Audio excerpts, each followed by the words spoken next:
Okay, I am back again with another review of another Etchr Sketchbook. This is the perfect sketchbook which my friends from Etchr sent me over in the mail today. So I'm going to open it up. It's a 300 GSM sketchbook, so it's their top of the line sketchbook. So I'm going to go through and review it. It's come in a lot of packaging, so we'll just get all of this off and I'll show you what it looks like on the inside. Looking quite nice. You can see here on the little packet, the perfect sketchbook cold press. This is the A4 size one, 44 pages, 300 GSM, artist grade, archival grade. So really excited to see what this looks like. It has vegan friendly written here on the back. So let me just get off that little sleeve. There is another sleeve on the inside. Just open that up and here it is. And you'll notice that the sketchbook has been wrapped quite a fair bit. We've got all this plastic around it and we've also got all these sleeves. And you might think that's a bit too much packaging. I think with watercolor paper, manufacturers have to take a little bit more precaution, only because if it gets wet or there's any moisture that comes through, it can kind of stuff up the paper and make it really difficult for you later on. I have had paper delivered to me that did have some damage from moisture around the edges and just some funny little cauliflowers on the edges. So it's really important to have the packaging done properly.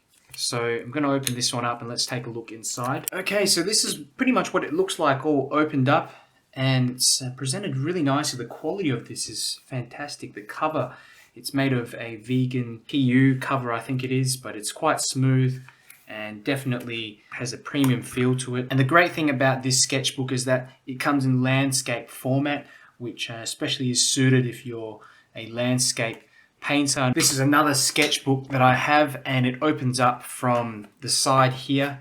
So it just makes it a little bit more difficult when you're painting landscapes. You kind of got to tilt it this way, and then you're painting on this one, and you have to flip it over the other side, or you sort of put this one further down and then do the landscape. So I think it's fantastic, especially for landscape painters. So let's have a look and open it up. One thing I notice about the paper is that it is just fantastic quality. You've got this really nice thickness to it, and it feels quite similar actually to the other sketchbook that I've got from Etchr. This is just their normal normal sketchbook range. And we'll just have a look at the paper. So I would say the texture here is definitely a little bit rougher, so just a little bit more texture, and it also has a more off-white kind of color, whereas the normal sketchbook that they sell here at the bottom, it's got more like a high white color, whereas this one is slightly more off-colored, but you almost can't tell. And when we're comparing the two papers as well, you can definitely feel the difference. This is a lot heavier and it feels like it has a lot more integrity to it. This paper still is really good, the 230 GSM in their normal sketchbook.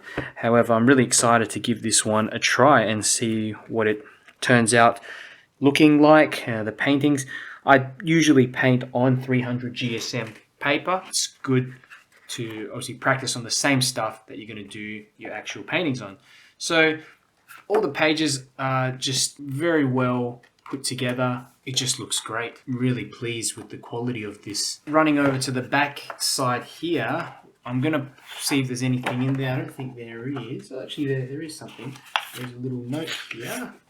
So, Etchr Lab, the perfect sketchbook. I think it will go through some little features. So you can see here, it's pretty much what I've gone through before. You can paint on both sides. Both sides are sized. 300 GSM 100% cotton watercolor paper, case bound and reinforced with glue. When we bind our books, we make sure that the paper grain of each page is parallel to the binding edge of the book. We never mix grain directions in our book pages, so that just allows the book to open completely flat. As you know, with some sketchbooks, you find that you're kind of struggling. You have to bend the spine over as well. Really pleased with the quality. I'll go through a few demonstrations and show you how it performs. Okay, so here I have a few little sketches that I've just penciled in beforehand. Very simple, very loose sort of stuff here. Main thing I just want to get through is try out the paper, see how it works with some of these wet on wet techniques, wet on dry techniques, see if that extra bit of thickness in the paper actually helps and whether it actually performs better than the other sketchbook that I've got, and just test out how it reacts to the paint. So I'm going to do this top one first, and let's pick up a bit of cerulean blue and just drop that straight in. I've got a little flat brush here and I'll cut around bits and pieces of these rocks here. There's a little figure that I've drawn in there as well, and straight away I'm noticing it's really nice, soaking into the paper quite well. The sizing on it is fantastic. It's doing what it's meant to be doing. So just gonna get in more of that color and also try a bit of some wetting wet techniques to see how the paper performs with that. Just a normal little flat brush here that I'm using, nothing out of the ordinary. So I'm going to shift this wash downwards there. Great. And the paper does have a noticeable texture to it. There's a nice kind of grain, and that's actually preferable when you're painting landscapes, even portraiture, so that the edges are a little bit more softer and doesn't dry sort of in puddles all over the paper. So that's quite interesting. I've got a nice little wash here on the side, flat kind of area, and I can pick up a little bit of darker paint, drop that in there and just see what happens. It seems to be reacting quite well with the paper. Let's drop in a little bit more like that. Just a little kind of cloud shape there, and a little bit here as well.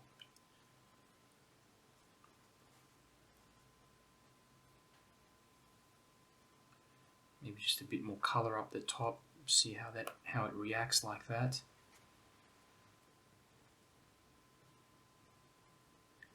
Very nice. Starting to turn into a sort of almost a storm on the horizon coming in. So little bits of smaller clouds here. Let's see how these little strokes settle in. And at the moment I'm quite impressed. It's definitely doing what it should do, and the extra weight of the paper is making a difference as well. It really feels like I'm just painting on normal 300 GSM watercolor paper, which is essentially what it is. And you get that extra drying time because of the cotton as well, and all these effects are working quite well. So I'm going to move down into the water now, and let's put in a bit of, just going to put in a little bit of this blue. This is cobalt blue. Oops, I've got some other paints on the brush which I hadn't cleaned off before, so it's a whole bunch of this stuff in there. So I'm just going to move that all across. We'll blend that into the horizon line over the side there as well. Just wash over the top like that. Simple. And I'm going to go and use the number 8 round brush to just pop in some kind of darker strokes of paint running across, which is really just some blue and neutral tint. Let's just have a try, get some little darker strokes running across the surface of the water, just indicate some waves, very, very simple waves. I'm not gonna detail these very much. Just a number 8 brush, dropping that paint in, seeing how these this little bit of paint will diffuse. It's doing what it should do. We've got a nice kind of furry edge on each of these areas. It's not spreading all too much as well, so there's enough control in here. And get down to the front and perhaps just add in a lot more darkness here and see if that kind of blends on with everything else. It's looking quite promising. So I'll get in a little wash of colour for the lighthouse as well, since just drop that in there like that. Leave some of that white on so that it doesn't just melt into the sky. And then down here we've got these kind of rocks which are almost like a greenish brown sort of colour. I'll just get in a little bit of that darker colour there over the top. Okay.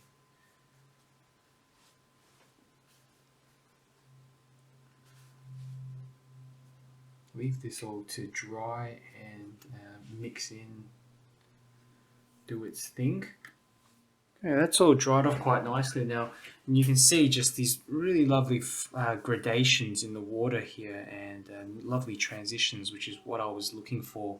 So it's doing what it's meant to be doing, and looking really great even at this moment. So I'm going to go, let's pop in a bit more color, and we'll get in just the last little bits and pieces for this sketch. I don't want to, spend too much time. It's really just getting in some basics to see how the paper performs. So I've got a really kind of dark paint here, and I'm going to go through and just get in a lot of this dark paint near the base of the lighthouse, and we'll just imply some of these rocks as well around here. So some of them are quite dark.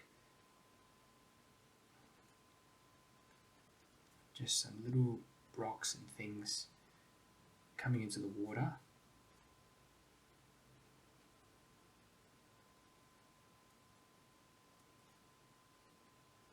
I've also got this kind of shadow of the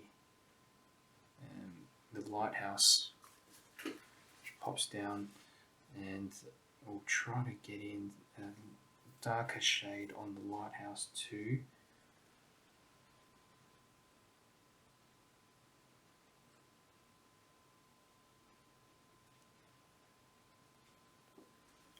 Little bits of darkness on the top for these little areas that should be really done with a rigger or something like that.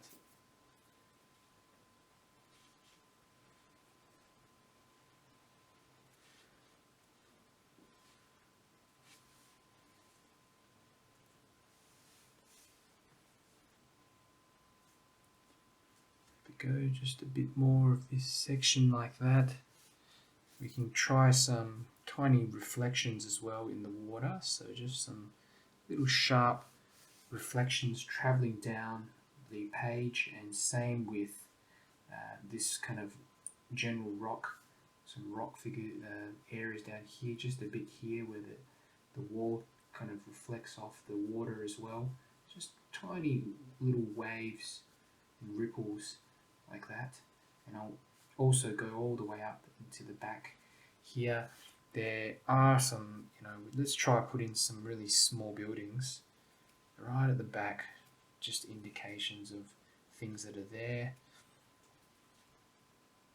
Just some little bits and pieces here for the background. Really just simple silhouettes like that. Just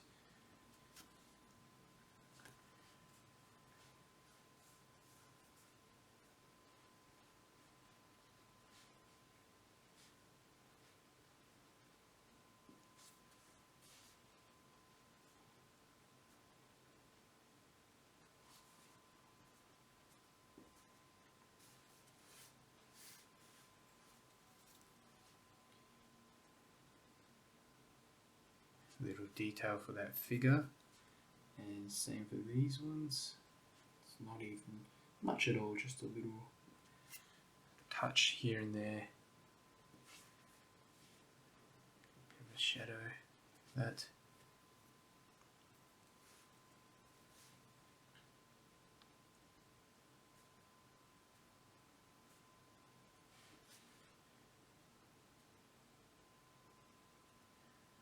Okay.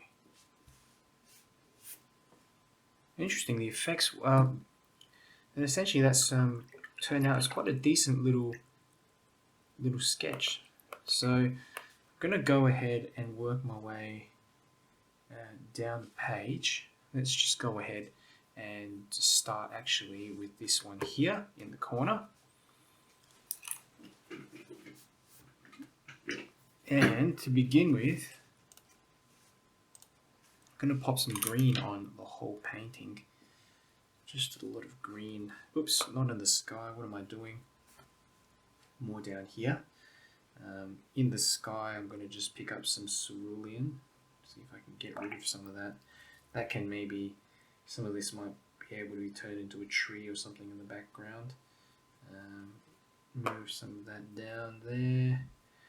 And pick up some of that blue. Drop that in.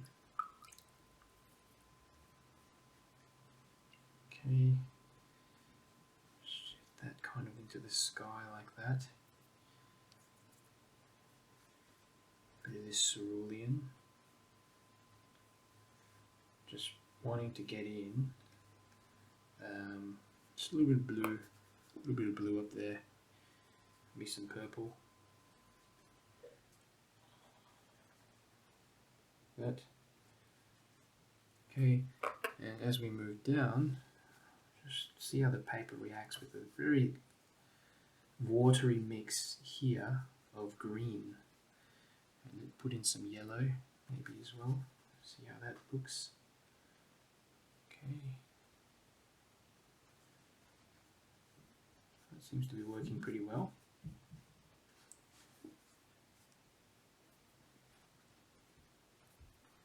And some colour for the house.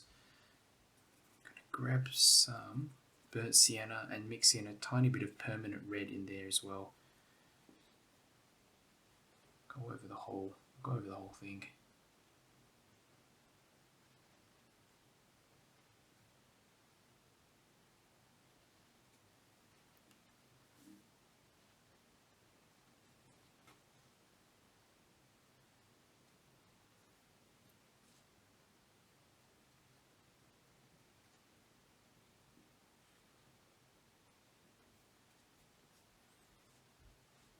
Bit of colour here for this house to the left. Join that on with a bit of the green here for a tree in the background through here as well.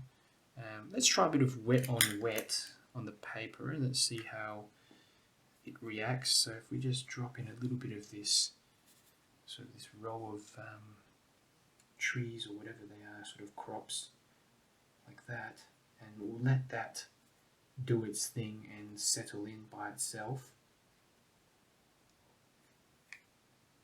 Okay. Give it a dry off. I might actually just start putting in a bit of darkness here on the right hand side though. Like that. Just to frame it better. There are some leaves sort of coming in as well. They're more lighter coloured. Give it a little dry. Okay. I'm going to just go ahead and start working on the house. Start getting in some darker colours in here. More sort of the burnt sienna with a bit of blue mixed into it. Okay. And the idea here is I just want to get that area of that right hand side sticking out more. And so let's go ahead and get this done. So we'll start say around here.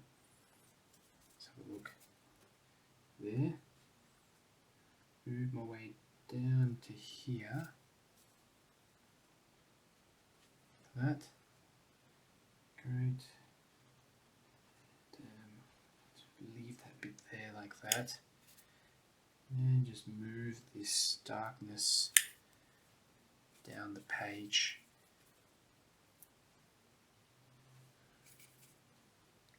Just mixing up a kind of bluish tone here, hue, and we'll go around down the bottom as well. Just leave a bit of that window showing, like that. But more importantly, we're just leaving some bits of this grass sort of coming up, and this area on the right hand side we're going to leave as well. I'm only just going to draw a little bit of that area of the roof stretching over where there's a shadow underneath there, and you know, you can go ahead and do this with small bits that you find will help. So things like that, there's actually a shadow underneath here, so we can go ahead and just indicate that. So really finding that this paper is it's quite nice to work with. It's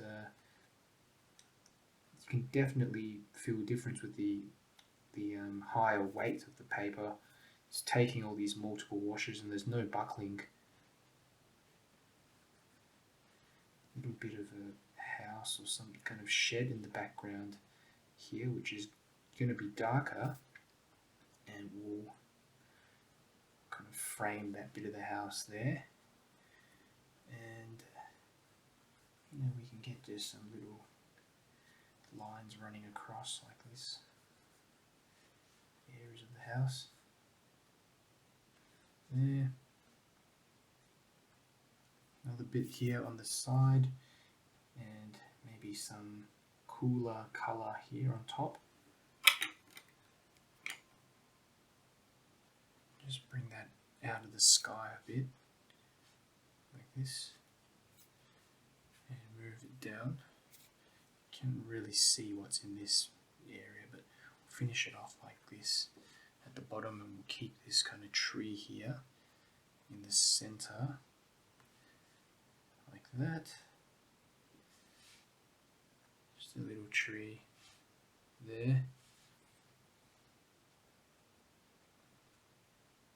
Some more darkness behind that house. Just getting a few little dry brush strokes running through the painting. A bit sort of coming in here. That.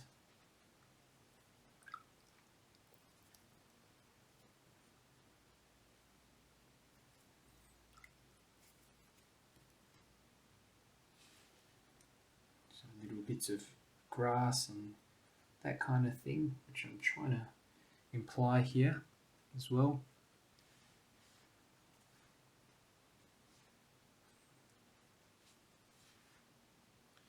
This takes a lot of work sometimes, but it's worth it when you get in all these little bits and pieces.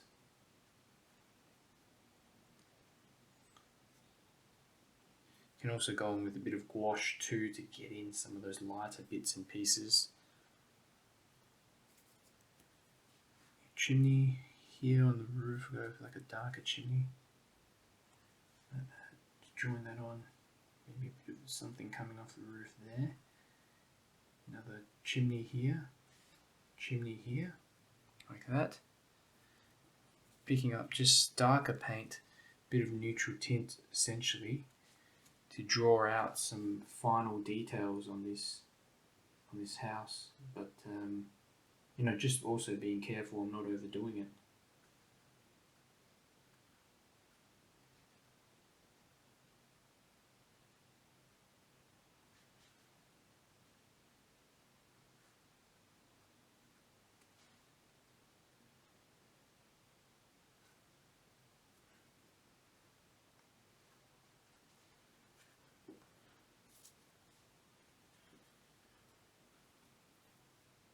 Okay, I think that's alright for a simple little sketch. It's, like I said before, very impressed with the paper. It's just so easy to work on this stuff. It's doing everything it needs to do. It's doing everything it's supposed to do for cotton, 100% cotton watercolor paper, and I'm just really quite impressed. Okay, last one, we've got a larger scene, and it's a street scene, one that a lot of these I've been doing quite a few of these recently. So I'm going to go straight into the buildings with a strong kind of an orange color and a bit of yellow as well, going through these buildings. I want it pretty strong. Okay, so I'm taking a bit of, just trying to cut around some areas of the sky a little, but it's not a huge deal. It's just to imply a bit of light on those buildings later. Great vibrancy with this paper. Look at that. Let's put some yellow ochre in here as well. Maybe some tiny bit of red in there. Okay, fantastic. Let's go over to this side. Some more yellow. Really just getting that paint on.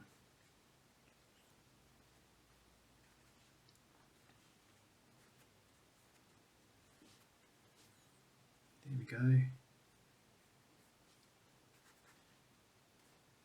Some colour in here as well at the back.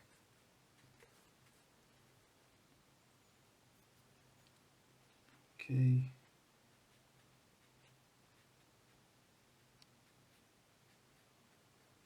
Fantastic.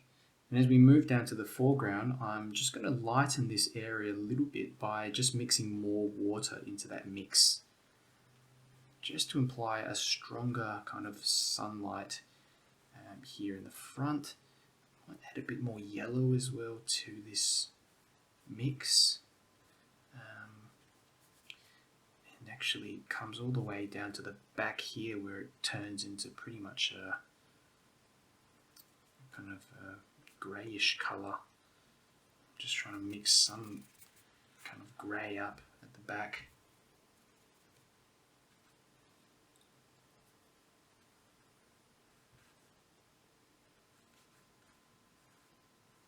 Just get that to blend on essentially, because I don't want too harsh of a shadow here at the back, but I want to do this all wet into wet like this. Okay, just cutting around the cars, leaving that there.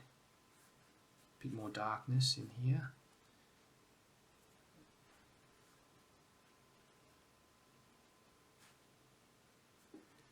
Okay, looking good. Do things like add a little bit of darkness here at the back as well. We do have shadows on the ground down here as well, but I want to get some of this on actually with the sort of sharper brush strokes later. So while the sky is still kind of joined onto the orange, I'm going to pick up some of this cerulean blue and I'm dropping that straight in like this, and I hope some of this is still wet so that we can blend these colors together nicely like this. There we go, like that. Some more blue. Fantastic. Really gives you enough time to do what you need to do. That's what I like about this paper. And using other types of non-cotton paper, you find that you just have to do things so quickly, and if you don't get it right that first time, it's over. But even while doing the rest of it, it's still wet up the top. Okay, fantastic. And let's just spray a bit of water on some areas just to get some interesting bloom effects in spots, and we'll see what it does, how the paper reacts to just a bit of water being sprayed onto it like that. And some of this is starting to flow upwards. I don't want too much of that, so I'm going to just drag this around and shift this water around to the side like that so that it dries a bit better. Okay, let's see how the paper stands up to a second wash. So now I'm going to be going ahead to pick up some purple kind of paint with a bit of little bit of this neutral tint mixed in, and we're gonna emphasize the sunlight maybe coming in from the right hand side. So we'll go ahead and get some darkness here on this side of the building, like that, there, like this, and I think I'll also get a bit of kind of softer shadow up the top like this, just blending on as well here. Great. using a smaller round brush to get through some of these other details. We've got some darkness down the bottom like that, and I can even already start going into this building here in the back, getting that down here. There we go.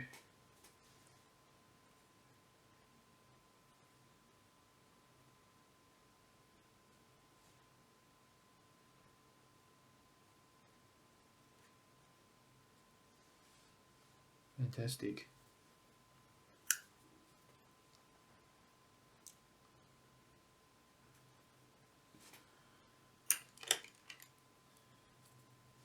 Bit of a shadow here on the left hand side of this building in the far distance. That. Stop it around there. The darkness there and there. Like that. You can also start getting in little areas of flaws and things too while you're in that area, because I'm doing this quite quickly as well. And you've got some of these other buildings here which I can just get a very light wash on that area to see how that reacts.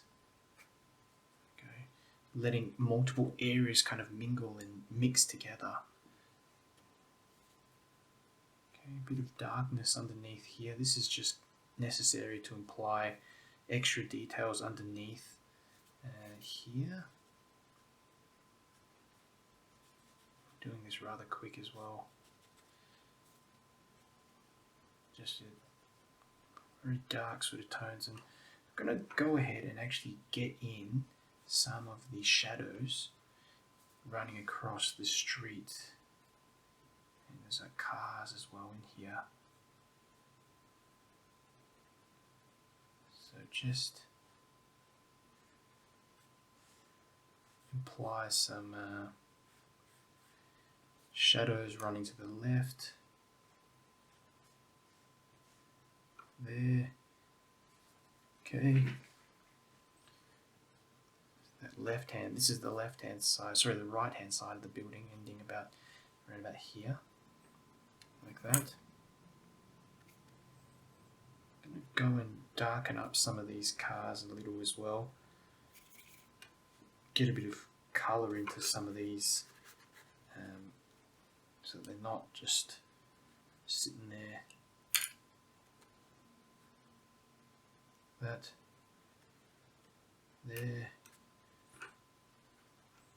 Now we can go in to these little windows that I can add on, and I'm really liking that it's not lifting up that previous layer of paint.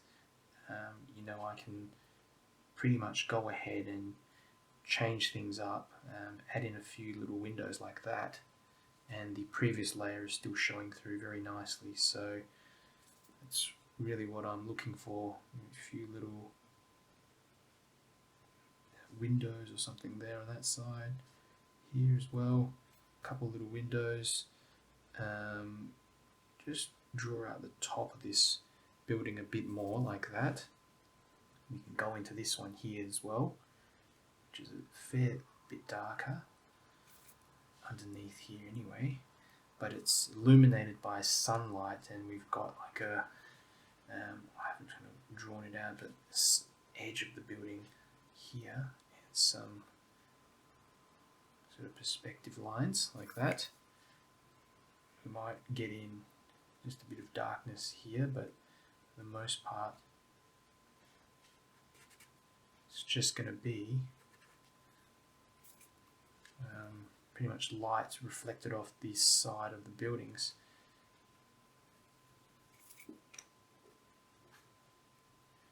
Let's try some darker paint, mix it into the wheels here, like that. There, just for that car, we've got another one here. Drop that in.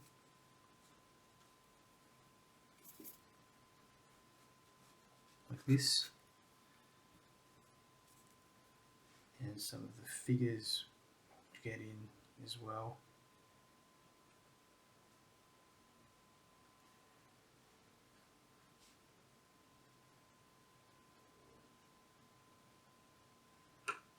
Right.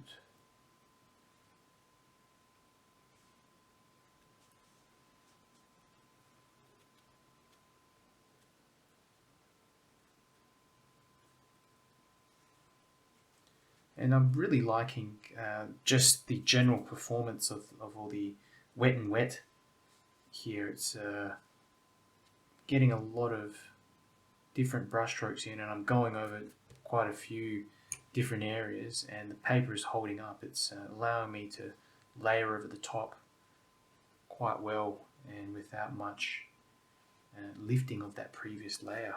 And I can't see any lifting anyway. So this is a great little sketchbook. Okay, so I'll leave it off there. I hope you found this review useful, and if you have any questions, please let me know. If you like this video, check out the playlist on the right. I release new tutorials and art supply reviews each week to help you progress faster in your watercolor journey.